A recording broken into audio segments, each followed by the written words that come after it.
नमस्कार, आप देख रहे हैं देश का सवाल और मैं हूं अबुल नस्र इकबाल। पल पल बदलती महाराष्ट्र की राजनीति में इस वक्त चुनौती शरद पवार के सामने सबसे बड़ी है। कई दशकों के सियासी वर्चस्व को जिस तरह से भतीजे अजीत पवार ने ध्वस्त करने की हिम्मत की, उससे महाराष्ट्र में तो सियासी भूचाल है ही, साथ ही दूसरे राज्यों में भी विपक्षी एकजुटता को नजर लग सकती है। बिहार से लेकर उत्तर प्रदेश तक कई नेताओं ने विपक्षी एकजुटता में सेंधमारी का दावा किया है। बिहार में सुशील मोदी और चिराग पासवान ने दावा किया है कि जेडीयू में कभी भी टूट हो सकती है। तो सबसे बड़े सियासी प्रदेश कभी अखिलेश यादव के साथी रहे ओम प्रकाश राजभर ने भी दावा किया है कि समाजवादी पार्टी के कई विधायक बीजेपी के संपर्क में हैं। सिर्फ इतना ही नहीं, केंद्रीय मंत्री रामदास अठावले ने तो यहां तक कह डाला कि आरएलडी अध्यक्ष जयंत चौधरी भी बीजेपी के पाले में जा सकते हैं। कुल मिलाकर महाराष्ट्र में जो सियासी आग लगी है, उसकी लपटें कई राज्यों तक विपक्षी खेमे में पहुंचेंगी। विपक्षी एकता का क्या होगा, इन्हीं सब मुद्दों को लेकर चर्चा करेंगे, लेकिन पहले आपको कुछ बयान सुनवाते हैं। बिहार में भी बगावत की स्थिति बन रही है, क्योंकि नीतीश कुमार ने पिछले 17 साल में कभी भी विधायकों और सांसदों को कभी मिलने के लिए 1 मिनट भी समय नहीं दिया। साल साल भर लोगों को इंतजार करना पड़ता था। अब वो प्रत्येक विधायक सांसद को आधा घंटा समय दे रहे हैं। और विशेष करके जब से नीतीश कुमार ने राहुल गांधी को एक प्रकार से अगली लड़ाई के लिए नेता स्वीकार कर लिया और तेजस्वी यादव को अपना उत्तराधिकारी बना दिया, तब से जनता दल में विद्रोह की स्थिति है। कोई भी जनता दल का विधायक सांसद न तो राहुल गांधी को स्वीकार करने के लिए तैयार है और न ही तेजस्वी यादव को। और इसलिए, और देखिए, बड़ी संख्या में जो सांसद हैं उनको मालूम है कि उनका टिकट कटने वाला है। पिछले बार 17 सीट मिली थी, यानी क्या इस बार जनता दल को 17 सीट मिलेगी?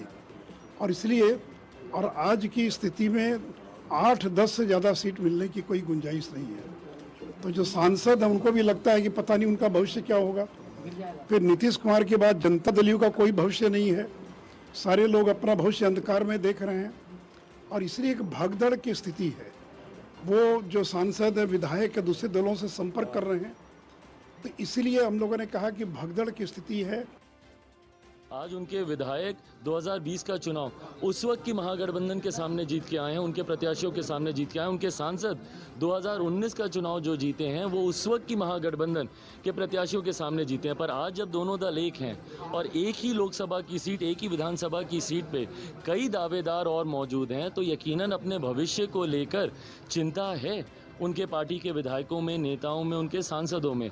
परिणाम स्वरूप कई और दूसरे दलों के संपर्क में, मेरे खुद के संपर्क में भाई, और आप लोगों से छुपा नहीं है, आप लोग भी जानते हैं कि कौन कौन से विधायक, कौन कौन से सांसद हमारे संपर्क में हैं और कई और दलों के भी संपर्क में हैं। परिणाम स्वरूप बहुत जल्द मुख्यमंत्री नीतीश कुमार जी की पार्टी में एक बड़ी टूट देखने को मिलेगी। यूपी में भी बड़ा उठापटक होने जा रहा है। समाजवादी पार्टी के कई विधायक और सांसद दल छोड़ करके कुछ लोग सरकार के विस्तार में शामिल होना चाहते हैं। सरकार का विस्तार, उसमें अगर हमको शामिल कर लिया जाए तो शपथ लेते हुए आपको दिखेंगे। कई लोग हैं कि जो लोकसभा का टिकट चाहते हैं, वो दिल्ली से लेकर लखनऊ तक अपना जुगाड़ बैठाए हुए हैं। इस तरह का यहाँ भी वही खेल होने जा रहा है जो महाराष्ट्र में हुआ है।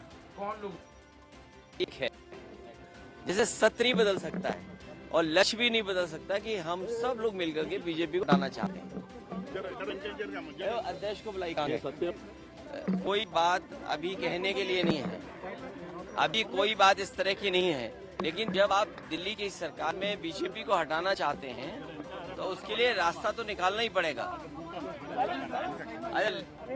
बीजेपी को हटाने के लिए सभी का लक्ष्य है, चाहे वो कांग्रेस हो, समाजवादी पार्टी हो, अन्य दल हो।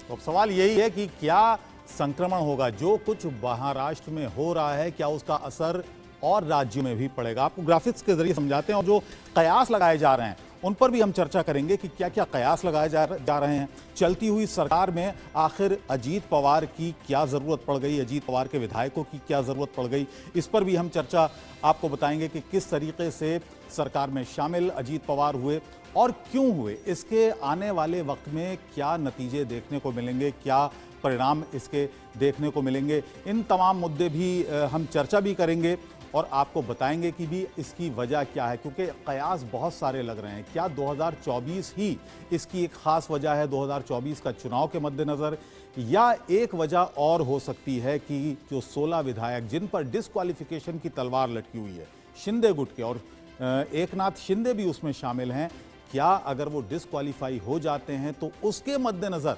सरकार में शामिल हुआ है अजीत पवार का ये धड़ा। तो इन तमाम कयासों के बीच बहुत सारी बातें हो रही हैं, विपक्ष के अपने दावे हैं।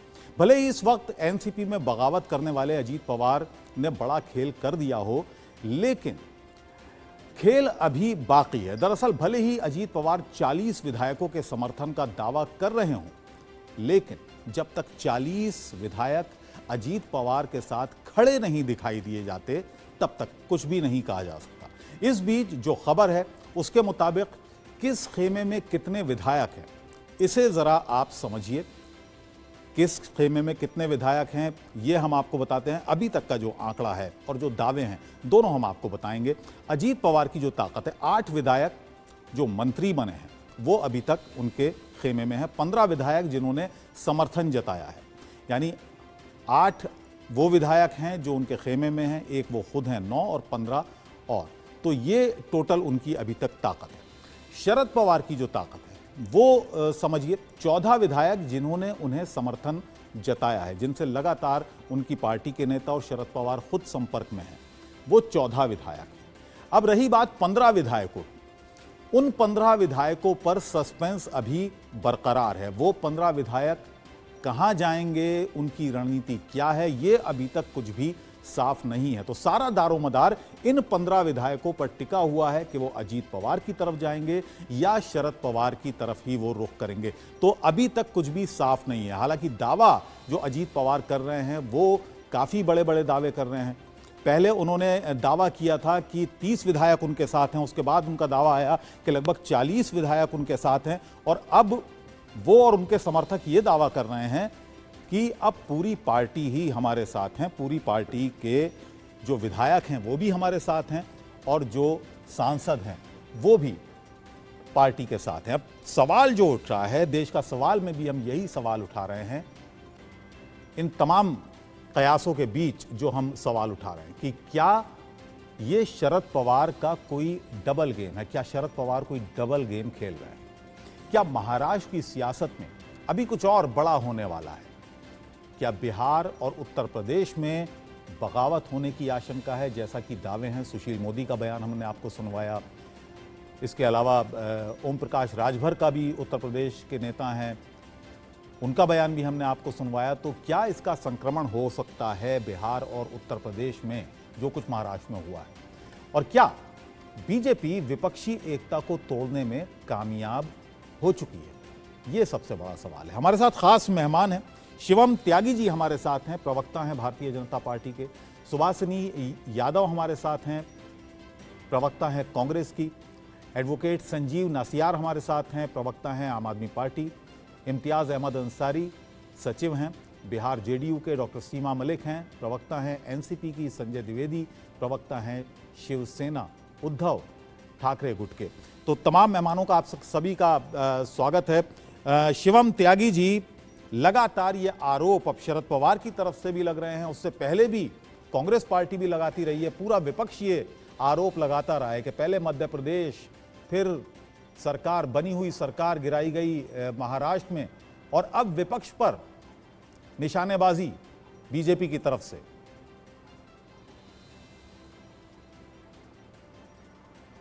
देखिए, क्या आप मुझे सुन पा रहे हैं? जी जी अबुल जी, थैंक यू। महत्वपूर्ण बात यहाँ पर यह है कि जहाँ तक भारतीय जनता पार्टी पर लगातार इस तरह के जो आरोप लगाए जा रहे हैं, उसमें सिर्फ सच्चाई भर भी कोई बात होती तो बात थी, लेकिन ऐसा कुछ है नहीं। क्योंकि अगर आप देखेंगे तो ये एनसीपी का अपना मामला रहा, अंदरूनी उनकी कलह रही, उस कलह में लगातार चीज़ें जो हैं ख़राब होती गई। एक समय पर ऐसा लगा कि जिस तरीके से शरद पवार जी ने राहुल जी को शायद एक पीएम कैंडिडेट माना, इसको लेकर कहीं ना कहीं अजीत पवार जी को लेकर शायद लगा होगा कि उस तरह की चीज़ें नहीं रही। फिर उसके बाद उन्होंने जो बताया, कहा कि भाई उनकी बात भी हुई शरद पवार जी से और उनको कहा कि आप लीड कीजिए और आगे आइए, लेकिन वो इस बात के लिए तैयार नहीं हुए। दूसरा, कहीं ना कहीं मुझे लगता है कि जिस तरीके से वर्किंग आप प्रेसिडेंट कह रहे हैं ये टूट में आपका कोई हाथ नहीं है। शिवम जी, आप कह रहे हैं आप इस टूट में आपका कोई हाथ नहीं, इस बंटवारे में आपका कोई हाथ नहीं। बिल्कुल हमारा कोई हाथ नहीं है। लेकिन आपने खुले दिल से उनको स्वीकार किया। प्रधानमंत्री श्री वो आए आपके पास कि हम बंटवारा होके आ गए, हम टूट कर आ गए और आप हमारा स्वागत कर लीजिए।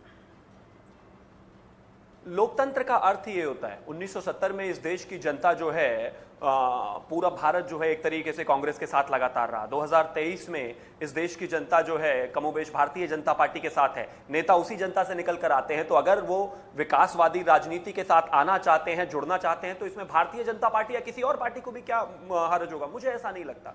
तो कहीं ना कहीं जो उनकी आंतरिक कलह रही, जो परिवारवाद का एक विषय रहा, जो तमाम चीजें रही, उसको लेकर जिस तरीके से नेता इधर आए, उनका स्वागत है। और मैं तो कहता हूं भारतीय जनता पार्टी तो चाहती है कि भाई इस देश के जितने भी नेता हैं, बड़े लोग हैं, जितने भी अपने समाज का एक तरीके से जो है रिप्रेजेंटेशन करते हैं, वो आए भारतीय जनता पार्टी के साथ जुड़े और उस विकासवादी राजनीति का हिस्सा बने। जी ठीक है। सीमा मलिक जी, डॉक्टर सीमा मलिक, एनसीपी में टूट हो चुकी है, अब कयास ये लगाए जा रहे हैं कौन किसके साथ है, कितने सदस्य हैं जो शरद पवार के साथ हैं और कितने एमएलएज हैं जो जा चुके हैं अजीत पवार के साथ। देखिए, जो कुछ भी हुआ दुर्भाग्यपूर्ण है, सर्वप्रथम तो मैं ये कहूँगी। और दूसरी, देखिए, एक पार्टी होती है लोगों से, कैडर से, है ना, जो पार्टी के कार्यकर्ता होते हैं। कई बार फ्यू एमएलए से पार्टी नहीं होती है, तो आपको भी पता है और ये हमें भी पता है। तो मैं आज सरकार लेकिन एमएलए से बनती है। चलिए ये बताइएगा कि कितने एमएलएज हैं आपके साथ?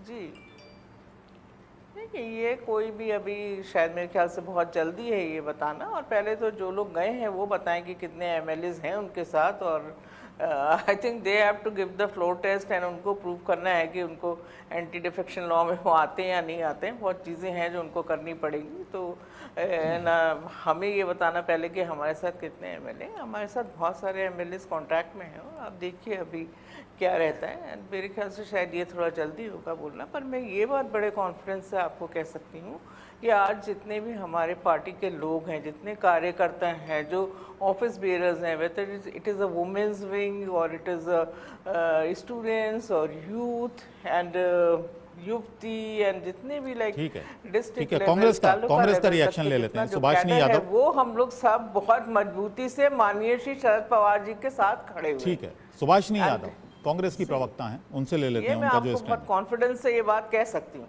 ठीक है, चलिए सुभाषिनी यादव, देखिए सबसे इसका संक्रमण नजर आ रहा है। उत्तर प्रदेश से भी अब इस तरह की खबरें आने लगी हैं कि समाजवादी पार्टी में भी टूट हो सकती है, क्योंकि चाचा शिवपाल पहले भी अपनी नाराजगी जता चुके हैं। इधर जेडीयू से भी इस तरह की खबरें आ रही हैं कि जेडीयू के कई विधायक और सांसद जो हैं वो बीजेपी के संपर्क में हैं। सुशील मोदी का बाकायदा बयान आया उत्तर प्रदेश से, ओम प्रकाश राजभर का बयान आया। विपक्षी एकता को लेकर संशय बन गया, आशंकाएं पैदा होने लगी हैं। देखिए, विपक्षी एकता से डर का है, अब उन्हें जो उनको डर सता रहा है उसी के ये आप नतीजा देख रहे हैं कि सेंधमारी करके चोर दरवाजे से रातों रात ही सरकार बना दी गई। मैं यहाँ पर अपनी बात रखना चाहूंगी कि अभी थोड़ी देर पहले बीजेपी के प्रवक्ता ये बात कह रहे थे, लोकतंत्र की बात कर रहे थे, कि जो एक बहुत ही मजाकिया बात है कि बीजेपी के लोग लोकतंत्र की बात करते हैं। लोकतंत्र का मतलब और लोकतंत्र की रीढ़ की हड्डी जनता होती है। अगर इतना ही साहस था अजीत पवार जी में या वहाँ पे अभी जो महाराष्ट्र में प्रेजेंट में गवर्नमेंट है उनमें इतना ही साहस था, क्यों जनता के बीच में क्यों नहीं गए? आप जनता का मैंडेट लेते, आप जनता के बीच जाते। लोकतंत्र का मजाक तो यूं बनाया जा रहा है कि आप रातों रात यहाँ पर सरकार बदल दी जाती है, रातों रात आप यहाँ पे एमएलए खरीद लेते हैं। पहले मध्य प्रदेश में इन्होंने ये काम किया, आज महाराष्ट्र में किया, दूसरी बार, पहली बार भी नहीं दूसरी बार किया। इसी तरीके से अगर इन लोगों को लोकतंत्र और देश चलाना है तो मैं इसको अपनी देश की नाकामी समझती हूँ और ये देखती हूँ कि जो नेता अपने आप को अंतर्राष्ट्रीय स्तर पर दिखा रहा है कि मैं इंटरनेशनल फिगर हूँ, वो हमारे देश का मजाक बना रहा है। बड़ी आसानी से कह दिया जाता है, लेकिन सुभाषिनी जी के एमएलए खरीद लिए जाते हैं। कैसे खरीदे जाते हैं? कभी कुछ साबित और किया आपने? एक बात बताइए कि मध्य प्रदेश जो में आदमी- जब इसका सरकार भी गिरी मेरे पास तब भी तथ्य आपने है, ये इसका कहा। मेरे पास तथ्य, आप मेरी बात सुनिए। जी। बीजेपी को वॉशिंग मशीन कहा जाता है आज के जमाने में, कि एक तरफ से करप्ट इंसान को डालिए, दूसरी तरफ से वो साफ होके निकल जाता है। इसका उदाहरण मेरे पास है कि एनसीपी के विधायक है हसन मुशर्रफ, जी। उनके खिलाफ 2 दिन पहले तक ईडी के छापे पड़े, उनकी शुगर फैक्ट्री पे छापे पड़े। आज वो कहाँ है ईडी? क्या ईडी उन पे कार्रवाई करेगी? अजीत पवार के लिए देवेंद्र फडणवीस कहते थे कि जैसे ही हमारी सरकार आएगी अजीत पवार को जेल भेजा जाएगा और उनके सारे घोटालों को बाहर किया जाएगा। और NCP के साथ कभी हाथ ये नहीं आपका मिलाएंगे। सवाल जायज है। तो ये क्या ये आपका मतलब सवाल है? जायज है। आप शिवम जी ठीक है, ये सवाल मैं शिवम जी से जवाब ले लेता हूँ। शिवम जी, ये बताइएगा कि जो आरोप लगते हैं वॉशिंग मशीन वाला, वो आरोप जो कांग्रेस लगाती है और भी पूरा विपक्षी कहता है कि भारतीय जनता पार्टी तो एक वॉशिंग मशीन हो गई है। अजीत पवार पर भी काफ़ी आरोप थे, सिंचाई घोटाला उन पर था, सीएजी की रिपोर्ट, अब क्या हुआ? देखिए अबुल जी, एक चीज तो हमें समझनी पड़ेगी कि अब से 1 साल पहले तक जो है जिस पार्टी के साथ, जिस नेता के साथ सत्ता की मलाई खा रही थी बैठ के कांग्रेस, वो उनको नजर नहीं आया कभी, उनको उस पर तब घोटाला नजर नहीं आया। ऑपोजिशन लीडर ऑफ ऑपोजिशन आरोप आपका था ना, आरोप तो आपका था। तब मैं उसी पर जवाब दे रहा हूं, नेशनल मुझे मौका पार्टी देना तो आप पड़ेगा। तो बोलते मैं हैं वही ना। कह रहा हूं कि आपको नजर नहीं आया। आज उनको आप भ्रष्टाचारी बताएंगे, आज कहेंगे कि उन पर भ्रष्टाचार। मैं तो अब भी कहता हूं, उनको भ्रष्टाचारी बता ही नहीं रहे, हमने तो ना पहले बताया ना हम अभी बता रहे हैं। आप पहले बताते थे, अब आप अभी अच्छा बता कहा, रहे हैं। आज ही हमने कहा बता शरद रहे पवार थे जी ने, उनको। आज ही कहा शरद, हमने तो कभी भी नहीं कहा उनको आप एक काम करें। हमारे कीजिए, एक एक करके बोलिए। आज ही कहा, शिवम जी को जवाब देने दीजिए। शरद सीमा पवार जी, जी सीमा ने जी, कि मेरे शिवम जी को जवाब देने दीजिए। हमने केवल ये कहा कि आप ही ये तो जवाब ही नहीं दे पा रहे हैं, ये क्या जवाब उनको देंगे? मंत्रालय दे रहे हैं भाई। सीमा जी, डॉक्टर सीमा हमने मलिक, तो कभी नहीं कहा, हमारे लीडर Thank साहब you. क्यों कहेंगे मुझे- उनको करें? डॉक्टर सीमा, 40 seconds शिवम जी को आने जवाब दे देने दीजिए। दीजिए। पहले जवाब सुन लीजिए आप। हाँ, शिवम जी बताइए। Thank you. मैं समझता हूं कि कहीं ना कहीं बहुत ज्यादा परेशानी है, तो उनका इस तरीके से लगातार बोलना भी जायज है, क्योंकि दर्द नेचुरल। लेकिन एक चीज मैं साफ कहना चाहता हूं, आज ही शरद पवार जी ने कहा परेशानी नहीं कि है अच्छा सर, हुआ कोई कि जो हमारी परेशानी तरफ से नहीं जिनको आज सीमा जी भ्रष्टाचारी तो बताते बोल थे भी वो आज रही है। भ्रष्टाचारी नहीं रहे। रुक जाइए ना मैडम, प्लीज आप रुक जाइए, मुझे बोलने का मौका दीजिए। मैं मानता हूं आप मतलब नहीं, आपके पास पार्टी भी नहीं रही, एनसीपी भी नहीं रही और कुछ भी नहीं रहा, आपके लोग भी चले गए, आपके लीडर ऑफ ऑपोजिशन भी चले गए, आपके वर्किंग प्रेसिडेंट भी चली गए, आपके फाउंडिंग चलिए, मेंबर छोड़िए, आप जवाब तो चले दीजिए। गए, आपके महिला नेता भी चली गए, आपके चलिए शिवम जी, चिंता मत करिए, चलिए अपनी शिवम जी, करिए। अगर आप नहीं बोलने देना, आप मेरा जवाब सिक्योर कर सकते हैं, मुझे 30 सेकंड सिक्योर कर दीजिए, मुझे नहीं बोलना हूं। ठीक है, ठीक है, जब वो बोल रहे थे मैं बड़ी चलिए। शालीनता से सुन रहा था। चलिए। थैंक यू जी। तो बात बड़ी साफ है, अगर किसी के ऊपर भ्रष्टाचार के केसेस हैं, वो एज इट इज हैं, ना वो कहीं गए हैं ना वो कहीं जाएंगे। अगर किसी के ऊपर भ्रष्टाचार के केसेस पूर्व में भी लगे हैं, चाहे वो भारतीय जनता पार्टी के कोई भी नेता रहे हैं, उन पर कार्रवाई हुई है। अगर कर्नाटक में भारतीय जनता पार्टी के विधायक और उनके बेटे पर जो है भ्रष्टाचार के केसेस लगे तो वो जेल गए हैं। आने वाले समय में भी भ्रष्टाचार को लेकर हमें कोई कॉम्प्रोमाइज नहीं कर रहा है, प्रोवाइडेड आप तय कर लीजिए कि जो लोग आपके साथ होते हैं वो भ्रष्टाचारी नहीं होते हैं, भारतीय जनता पार्टी के साथ आते हैं तो वो भ्रष्टाचारी हो जाते हैं। और एक अंत में मैं एक चीज और कहना चाहता हूं, जो लगातार कहा गया कि भाई भारतीय जनता पार्टी ने पहले ऐसा किया गया मध्य प्रदेश में, अब ये यहां पर किया गया महाराष्ट्र में, ये देश में नया नहीं है। मुझे 10 सेकंड और दीजिएगा। आप मुझे एक चीज बताइए, इस देश में अगर मैं इस तरह से बात करूं कि लगातार जो है पार्टियां इधर से उधर गए हैं, तो सबसे पहले 1939 में सुभाष चंद्र बोस ने पार्टी बनाई थी। उससे पहले अगर मैं बात करूं तो मोतीलाल नेहरू ने कांग्रेस को छोड़कर पार्टी बनाई थी। उसके बाद अगर मैं बात करूं तो जेपी कृपलानी ने 1951 में बनाई थी। नहीं, पार्टी बनाना कोई गैर कानूनी काम नहीं है। सुन लीजिए सर, इंदिरा गांधी जी कांग्रेस आई लेकर आई, नहीं तो पार्टियों से अलग हटके पार्टियों में लोग गए हैं ना। मैं फिर से वही कह रहा हूं, लगातार एक पार्टी से टूटकर दूसरी पार्टी क्या शरद पवार जी ने नहीं बनाई थी? 1978 में 45 विधायक लेकर, ठीक है, हमारे साथ अभी तीन पैनलिस्ट हैं। शिवम जी, मेरे साथ 3 पैनलिस्ट और हैं, उनको अभी मौका नहीं मिला। उनको अभी मौका, डॉक्टर सीमा, अभी 3 पैनलिस्ट मेरे साथ और, उनको बिल्कुल मौका नहीं मिला। संजय द्विवेदी जी, शिवसेना के स्पोक्स पर्सन है, उद्धव गुट के। पढ़ते रहिए आप इतिहास अपने घर में बैठ के। चलिए डॉक्टर सीमा, प्लीज शांत हो जाइए। इतिहास पढ़ने के लिए मेहनत लगती है, प्लीज शांत हो जाइए। चलिए छोड़िए, हम इतिहास पढ़ने नहीं बैठे हैं। हम मौजूदा, हम अभी वर्तमान की बात करते हैं। अभी वर्तमान जनता को इतिहास की क्लास नहीं है अभी। ठीक है संजय जी, मोतीलाल नेहरू की बात नहीं हो रही है यहाँ। डॉक्टर सीमा, शिवम जी शांत हो जाइए प्लीज। संजय जी को बोलने दीजिए। आप उनको समझाइए, मैं शांत हूँ, आप उनको समझाइए। संजय जी संजय द्विवेदी। देखिए अबू जी, मैं एक बात कहना चाहता हूँ, भारतीय जनता पार्टी के प्रवक्ताओं को जितना ज्ञान है, हमें नहीं समझ में, विश्व में ज्यादा किसी नेता ज्ञान नहीं होगा। मतलब इतने ज्ञानी पुरुष हैं, इतने आप तारीफ कर रहे हैं, तंज कर रहे हैं, भाई से बात करते हैं। मैं कहता हूँ मोदी जी ने अभी 3 दिन पहले क्या कहा था, एनसीपी ने 17,000 करोड़ घोटाला किया, क्या आप वोट देंगे? सुप्रिया सीलो को वोट देंगे? पूरी एनसीपी आज कह रही है कि मैं आज भारतीय जनता पार्टी के साथ हूँ। देखिए यहाँ विषय दूसरा, यहाँ विषय बात का नहीं है कि ये पार्टी तोड़ रहे हैं। विषय ये है कि भ्रष्टाचार की सबसे बड़ी सौगंध कौन खाता है? माननीय मोदी जी। और भ्रष्टाचारियों पर आरोप कौन लगाता है? मैं पिछले 9 साल की बात करता हूँ, उससे पहले क्या हुआ मुझे नहीं पता, लेकिन पिछले 9 सालों में चाहे शिंदे हो, शिंदे के साथ चाहे परिचित मंत्री रहे, विधायक रहे हो, आज की डेट में चाहे प्रफुल्ल पटेल हो, चाहे अजीत पवार जी हो या और कोई हो, ईडी के छापे कौन डलवाता है? और ईडी के छापे डलवाने मुख्यमंत्री कौन लगा रहा? 2019 में अजीत पवार को उप मुख्यमंत्री बना दिया था, तुरंत ही चुनाव जस्ट के बाद, वो तो 80 घंटे बाद वापस आ गए। मैं एक बात फिर कहना चाहता हूँ, तो सबसे पहले देश तो शिवम त्यागी जी या भारतीय जनता पार्टी बताएं कि इनका भ्रष्टाचार का नजरिया, भ्रष्टाचार के सिद्धांत, भ्रष्टाचार किसे कहते हैं और भ्रष्टाचारी किसे कहा जाए? ठीक है, जो इनके यहाँ जो आता है। संजीव नासियार जी भी हमारे साथ हैं आम आदमी पार्टी से, प्रवक्ता हैं आम आदमी पार्टी। मैं आऊंगा आपके पास संजय जी, उनका भी एक रिएक्शन लिए लेता हूं मैं। संजीव नासियार जी, ये बताइएगा कि जैसे आम आदमी पार्टी है, महाराष्ट्र में जो कुछ हुआ उसको लेकर अब रेस्ट ऑफ इंडिया, खासतौर से जो हिंदी बेल्ट है, वहाँ पर भी इस तरह की खबरें आ रही हैं कि हो सकता है यहाँ पर भी जो विपक्ष है उसकी एकता बरकरार ना रह पाए। कितनी चिंता है?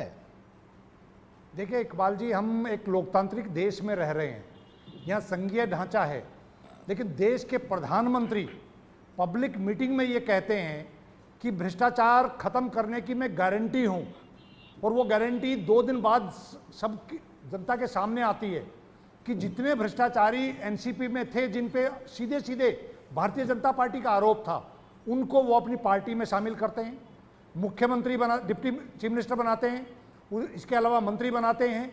उससे पहले असम के मुख्यमंत्री हेमंत बिस्वा जी, उनके खिलाफ भारतीय जनता पार्टी के बड़े बड़े आरोप थे, उनको मुख्यमंत्री बनाया। व्यापम घोटाले में शिवराज सिंह चौहान साहब के खिलाफ बड़े बड़े आरोप थे।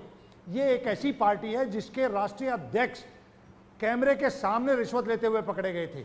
तो जहां तक भ्रष्टाचार खत्म करने की बात है, भ्रष्टाचार खत्म नहीं करने की बात है।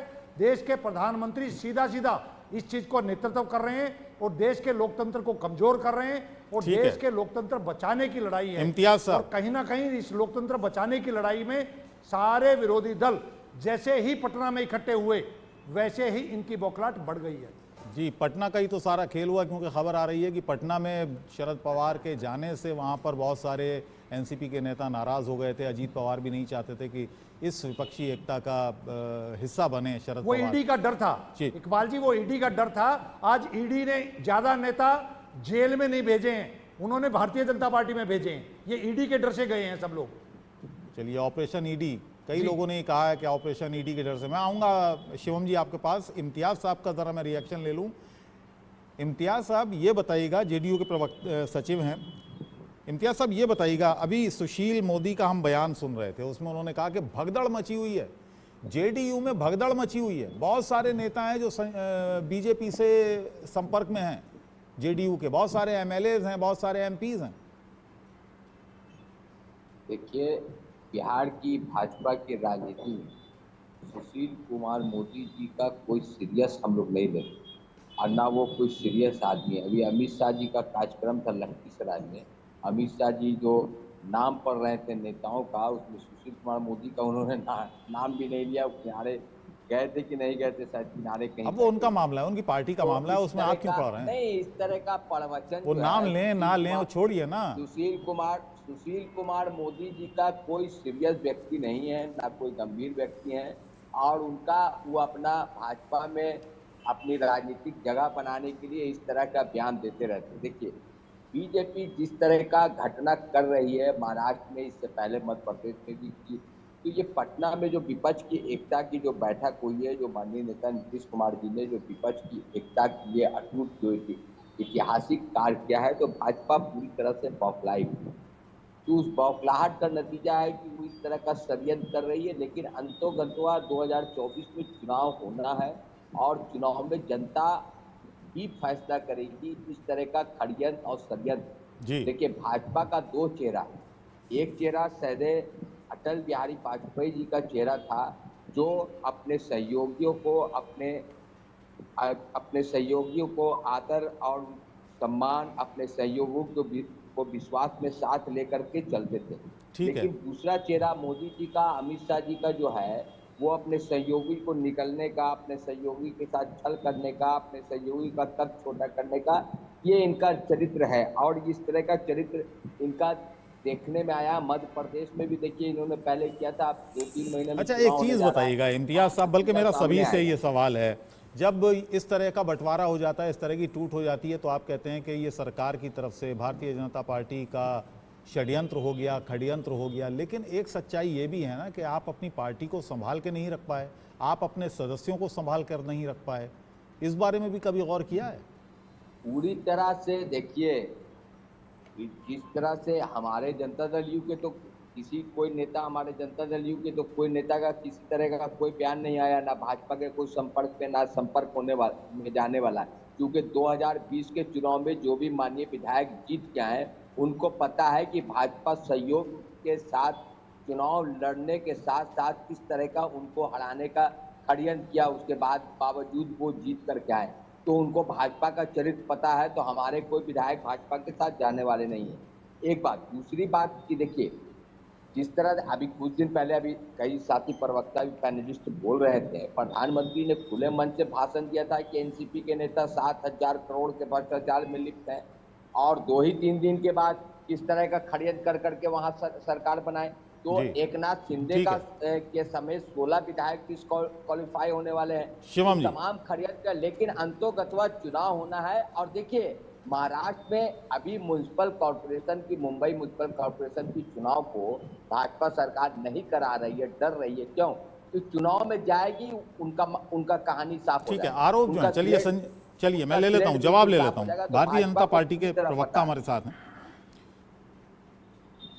उनसे जवाब ले लेता हूं। ठीक है शिवम जी, ये बताइएगा कि लोकतांत्रिक ढांचे की बात हो रही है, लोकतांत्रिक सेटअप में इस तरह की जो बातें होती हैं कि चलती हुई सरकार को गिरा दिया जाए, क्योंकि लगातार शुरू बात हो रही है कि मध्य प्रदेश में सरकार गिराई गई, महाराष्ट्र में सरकार गिराई गई, तो ये इसका असर अच्छा नहीं है, लोगों के बीच इसका असर अच्छा नहीं जाता।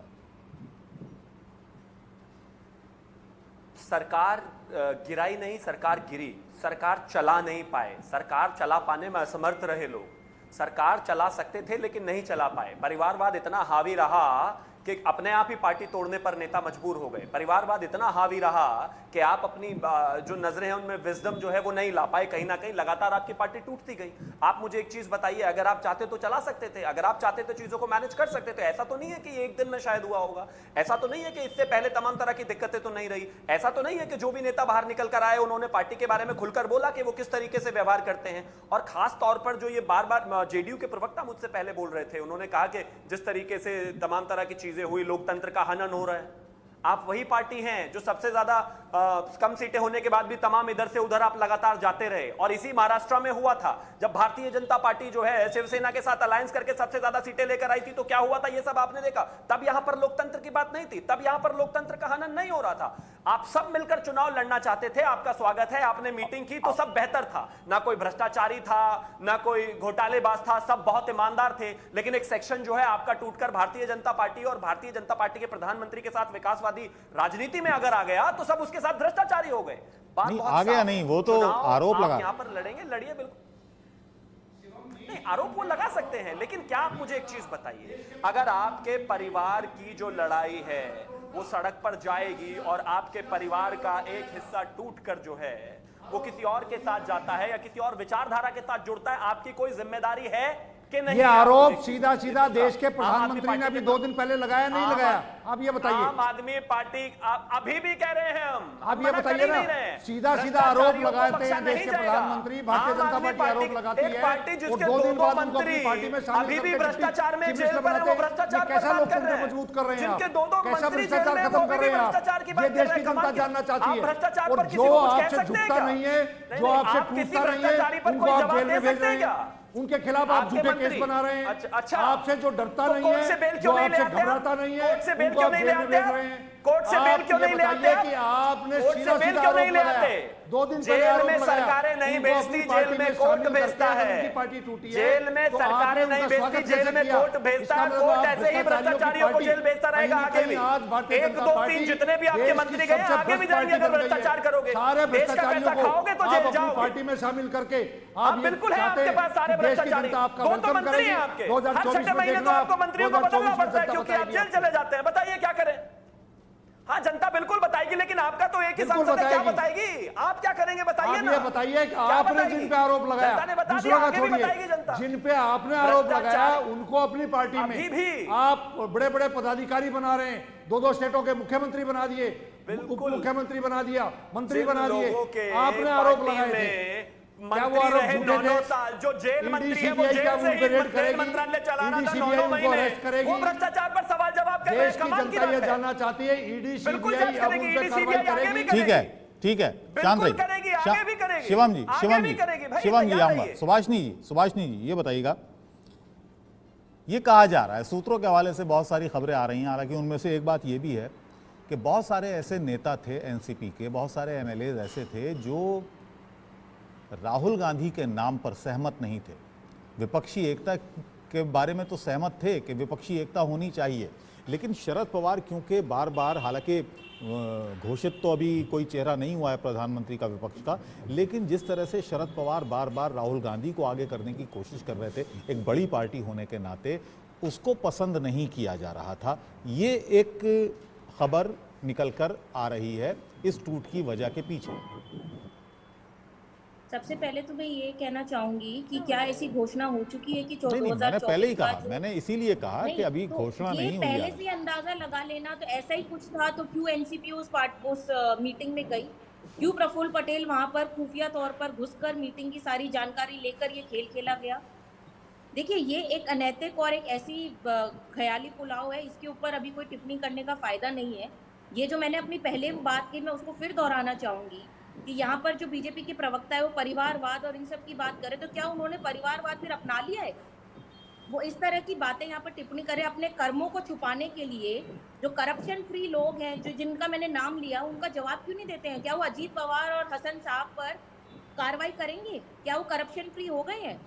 दूसरी बात, पहले सवाल का जवाब ले लेता हूं। सताया हुआ है बीजेपी को कि यहाँ पर विपक्ष एकजुट हो गया है, इनकी सीटें घटने वाली है। ये हरकत अभी क्यों हुई है?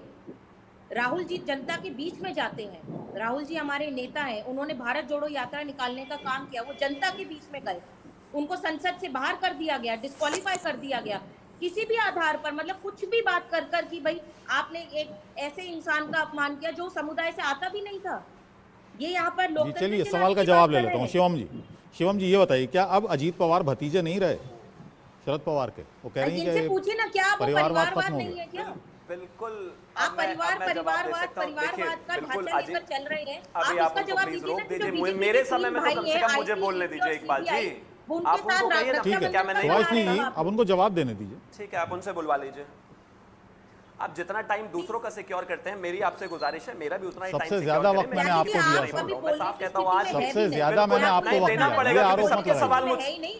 क्योंकि सबके सवाल मुझसे हैं। आप देखिए ना, चलिए एक बड़ी खबर जरा बता दें, पहले आपके पास आऊंगा। अजीत पवार ने नए गठबंधन का ऐलान कर दिया है।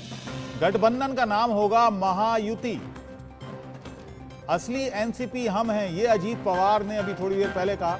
उन्होंने कहा हम शिंदे के साथ हैं, एकनाथ शिंदे के साथ हैं। ये प्रफुल्ल पटेल का बयान आया। अयोग्य ठहराने का अधिकार स्पीकर के पास है। अजीत पवार एनसीपी दल के नेता होंगे। प्रफुल्ल पटेल ने ये बयान अभी थोड़ी देर पहले जो प्रेस कॉन्फ्रेंस कर रहे थे, जो शुरुआत में हमने आपको बताई थी, हालांकि प्रेस कॉन्फ्रेंस मराठी में थी, ये तमाम बातें उन्होंने कही हैं। महायुति होगा, इस नए गठबंधन का नाम, यानी जो गठबंधन हुआ है बीजेपी और शिवसेना एकनाथ शिंदे गुट के साथ। जी शिवम जी, अब बताइए, खबर आ गई थी बीच में, बताएं। Thank you. उन्होंने कहा कि अजीत पवार जी क्या आप भतीजे नहीं हैं? बिल्कुल भतीजे हैं अजीत पवार जी, और इसके अलावा भी बहुत भतीजे भारतीय जनता पार्टी में हैं, लेकिन उनकी कोई गारंटी नहीं है कि जिस तरीके से सुप्रिया सिलो जी को वर्किंग प्रेसिडेंट बना दिया क्योंकि वो शरद पवार जी की बेटी है, वैसा परिवारवाद यहाँ नहीं मिलेगा आपको। और आगे क्या होगा, किस तरीके से होगी पार्टी, किस तरीके से चीजों को आगे लेकर जाएगी, वो प्लीज अब आप उनको सर बीच में बोलने का क्यों सर्टिफिकेट पहले उनको पूरी बोलने लाइसेंस दे रहे हैं? प्लीज मुझे रिक्वेस्ट है आपसे, मुझे बोल लेने दीजिए, आप बोलिएगा फिर। और दूसरी बात, इन्होंने कहा कि जन नेता हैं राहुल गांधी जी, इतनी मेहनत करते हैं। मुझे बहुत दुख है इस बात का, मैं तो निजी तौर पर बहुत दुख प्रकट करना चाहता हूं। 15 साल बाद एक व्यक्ति का फिर से रीलॉन्च होने का कहीं ना कहीं एक माहौल बना था, वो तो चलने से पहले ही फुस हो गया। वो जो एक बनाने की कोशिश की गई थी कि इतना बड़ा गठबंधन हम बनाएंगे, वो तो चलने से पहले ही खत्म हो गया, क्योंकि राहुल गांधी को ना ही तो देश, ना ही देश के नेता, ना अलग अलग पार्टियों के नेता अपना नेता मानने को तैयार नहीं है। ठीक है। और अयोग्य उनको सरकार ने नहीं ठहराया है, सीमा मलिक जी के पास ऑलरेडी कोर्ट में है, कोर्ट का फैसला आने दीजिए। डॉक्टर सीमा मलिक, देखिए कितना डरेंगे राहुल गांधी जी से, कितना डरेंगे? मैं 2-3 बातें आपको क्लियर करना चाहती हूँ कि पहली बात तो ये है कि ये जो घिसा पिटा रिकॉर्ड है ना, परिवारवाद और भ्रष्टाचार और ये, और देखिए माननीय सुप्रिया ताई जो हमारी हैं, शी इज इलेक्शन लड़के आई है, वो कोई इस पे नहीं आई है। कितनी बार वो लोकसभा इलेक्शन जीती है शायद आपको पता ही होगा। और दूसरी बात ये कि आप देखिए उनको 8 बार बेस्ट ऑफ पार्लियामेंटेरियन का अवार्ड मिला हुआ है, and she is one of the best parliamentarians, ये बात सब लोग जानते हैं। तो उनकी आप कैपेबिलिटी पे तो बिल्कुल शक करिए मत। और दूसरी बात, जो ये घिसा पिटा रिकॉर्ड चलता रहता है, परिवारवाद इनके यहाँ क्या कितना है ये आप देखिए। जो बिना किसी कोई इलेक्शन जीते, बिना किसी क्वालिफिकेशन के कौन कौन सी पोस्ट पे किसके किसके बेटे बैठ गए, ये सब लोग जानते हैं। तो मैं उन चीज़ों को कहना नहीं चाहती, ना मैं इनमें पढ़ना चाहती हूँ। और जहाँ तक देखिए, अभी आप उनको देखिए, मैंने बड़े सारे डिबेट्स किए हैं जब ये इन्हीं नेताओं के लिए, ये जो हमारे प्रवक्ता हैं भारतीय जनता पार्टी के, वो बोलते थे कि ये बहुत भ्रष्टाचारी हैं, ये हैं, और हम लोग बैठ के उन्हें डिफेंड करते थे, और हमने कभी भी उनको भ्रष्टाचारी नहीं कहा। पर अभी आप 3 दिन पहले आप इरिगेशन घोटाला एंड कितने कितने घोटाले, शुगर घोटाला, सब नाम लेते हैं, और आप उनको आपने मंत्री बना लिया, तो धन्यवाद है। हम चलिए, आपने मान लिया कि वो भ्रष्टाचारी नहीं है, हम तो शुरू से ही कहते थे। संजय द्विवेदी जी, ये भी माना जा रहा है, जो तमाम कयास लग रहे हैं सियासी गलियारों में, उनमें एक ये भी कयास है कि कहीं ये शरद पवार का कोई मास्टर स्ट्रोक तो नहीं है, जैसे पहले हुआ था 2019 में भी एक बार इस तरह की घटना हो चुकी है। देखिए, उनका माननीय शरद पवार जी का मास्टर स्ट्रोक तो नहीं है, लेकिन जब ये 2019 में जब मुख्यमंत्री बने थे, तो इनको जैसे आज बर्खास्त किया है, उसी तरह से बर्खास्त कर देना चाहिए था, बहुत स्पष्ट बताया। लेकिन उन्होंने अपने प्रेम में उसकी वजह से कि नहीं ऐसा नहीं करना चाहिए, उन्होंने बड़प्पन दिखाया। लेकिन उस बड़प्पन का नतीजा माननीय अजीत दादा पवार ने क्या दिया? भाई, मैंने बहुत डिबेटें की हैं, क्योंकि जब शिवसेना कांग्रेस एनसीपी सरकार बन गई थी, तो जो मैंने ज्ञानी प्रवक्ता लोग बैठे हुए हैं, एनसीपी को तो बराबर वो देते थे कि भ्रष्टाचार पार्टी है, इसको क्यों लगाता, मुझे डिफेंड करना पड़ता था। ये बिल्कुल स्पष्ट बात है। आज मैं ये पूछता हूँ ना, भ्रष्टाचार लगाता कौन? ईडी कौन भेजता है? मैं यही तो पूछ रहा हूँ। भ्रष्टाचार आरोप विपक्ष एक दूसरे पर नहीं लगा रहा, आरोप कौन लगाता है? इन्हीं नेता आरोप लगाते हैं। अब आज यही डिफेंड करके कहते हैं कि साहब उन पर कार्रवाई चलेगी। मुझे बताइए, संजय के साथ जो 25 विधायक हैं, सांसद हैं, उनके पास कितने केस चले अभी तक? साल भर हो चुका है, कितने बार ईडी छापा पड़ा गया? कोई जवाब है? बता दें हम।